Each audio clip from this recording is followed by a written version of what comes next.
So welcome to another book summary video, and today we will be discussing about one of my favorite books, The Subtle Art of Not Giving a Fuck by Mark Manson. Well, a little disclaimer before diving into the video.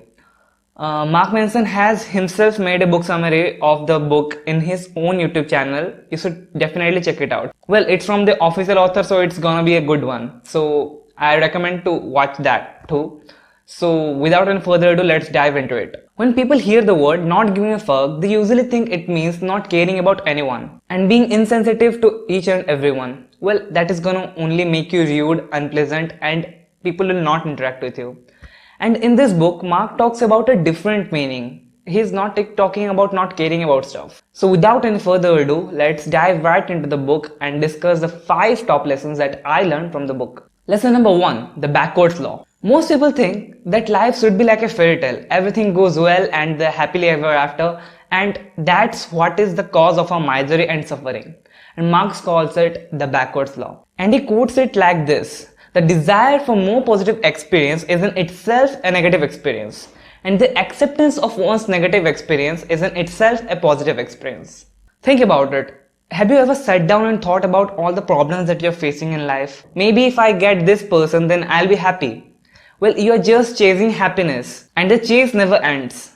Because that is the only cause of your misery. That chasing of happiness is the cause of your suffering. If you accept the situation, if you accept negative experiences, if you accept everything that is happening around you, they don't hold any power against you. So Marx says, stop chasing happiness and start accepting the negative experiences that you are having, because that negative experiences in turn will result in your happiness. And that brings us to our second point. Lesson number 2, happiness is a problem. Marx says that life is a form of suffering. The rich suffer because of the riches, the poor suffer because of their poverty. People with family suffer because of the family, and people who don't have a family suffer because they don't have a family. So pain and loss are inevitable, and we should let go of trying to resist them. Because pain is what teaches us what not to do when we are young and careless. Think about it. When one is a child, if he never knows that hot things can harm him, that hot utensils or water can harm his skin or body, then he will never learn not to touch them. So pain helps us show us what is good for us and what is bad for us. So where does happiness comes from? Well, happiness comes from solving problems. The key word here is solving. If you try to avoid your problems and think that you don't have any kind of problems, then you are going to make yourself miserable. And if you think you have problems that you can solve, then you'll also make yourself miserable. The key word here is in solving. The secret is to solve the problems, not having them in the first place. Think about it. The most joyous moments of your life must be when you are solving a problem of any kind, of yourself, of your friends, of your family, anything. And it doesn't matter if you would be able to solve that problem or not, because the very act of it will make you happy. And the results doesn't matter. So let's dive into the lesson number 3. You choose your problems. Often the only difference between a problem being painful or powerful is the sense that we chose it.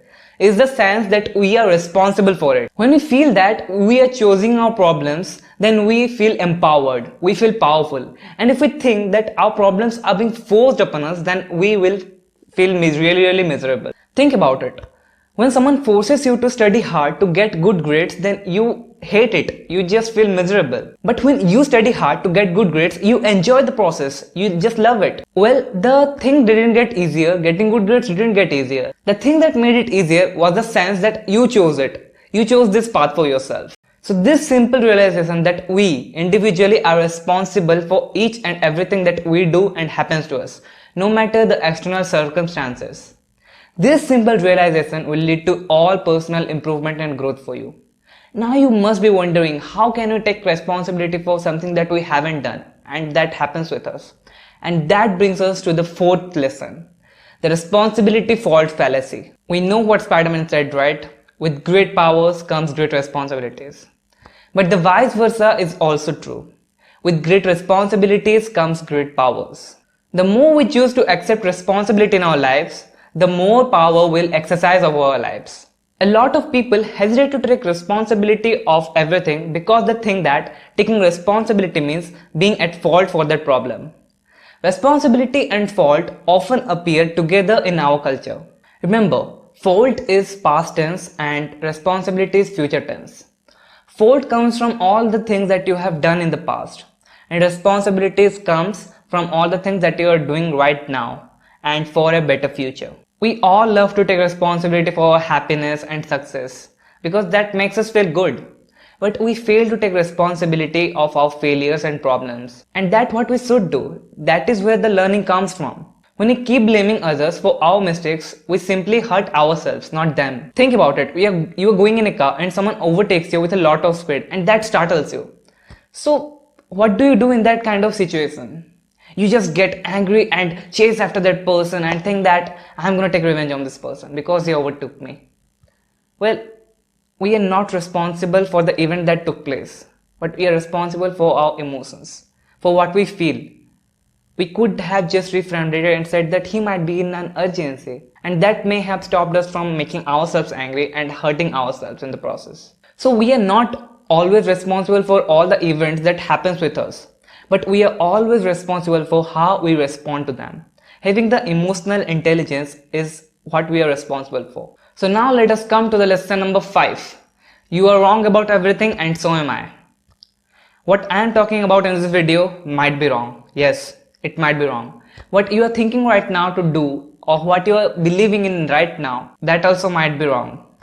Because the thing is, you are never right, nor am I. Think about it. Go back 5 years into your past and see the person. See the person and the values that he had. You are the same person, but you have evolved. You can see his mistakes clearly and see the flaws in his value system and everything that he talked about. And that's good in a sense that you are evolved and you have become a better person, that you can judge his flaws and his failures. And just like that, your future self can look back to your present self and notice similar flaws and similar limitations in your thinking and mindset. And that's just good. And that would mean you have grown. And that would mean that you have become a better person than you are right now. So remember that growth is an endless iterative process. We are always in the process of becoming the best version of ourselves without actually becoming the best versions of ourselves. Because there is no such thing as perfection. That's why accepting that you might be wrong at some times is necessary to grow. So instead of looking to how you are right all the times, start looking at how you might be wrong all the times. Because the truth is, you are. So now that brings us to the topic of the subtle art of not giving a fuck. What the author wants to convey through this book. The author says that this book is a book of values that will teach you to how to align yourself to your values. And the meaning of not giving a fuck is choosing what to give a fuck about. It means that you don't give a fuck about everything that happens in your life. You just care about the things that you care about, like your friends, family, girlfriend, anything. You just need to select the things that you want to care about and only care about them, and others don't care about them. And that's the basic crux of the book.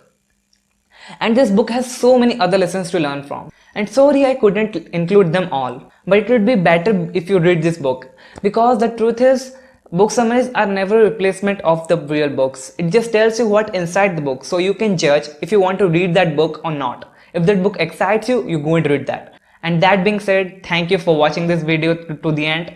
And if you haven't subscribed to us, please subscribe to us. And if you haven't followed us on Instagram, then please go and follow us on Instagram. We have just reached the milestone of 10K.